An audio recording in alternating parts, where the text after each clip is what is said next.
Welcome to McPlum, simple solutions served daily. You start by verifying power and connections. Plug the watch into its charger and confirm the battery is at least 50%. This prevents interruptions. On your iPhone, enable Wi-Fi and Bluetooth, unlock it, and keep it on the same network. Once done, open the watch app and perform a quick backup or confirm existing backup to iCloud. Make sure you remain near both devices.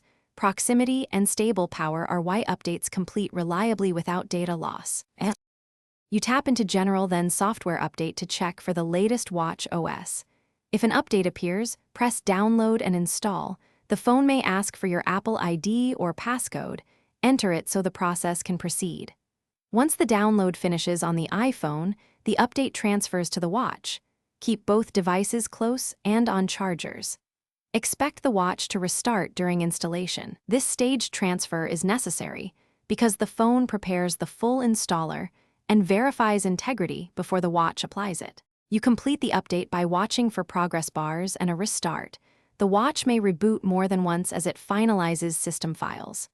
After it returns to the watch face, verify settings and app behavior. If the update freezes, try a force restart by holding the digital crown and side button until the Apple logo appears. This clears transient hangs.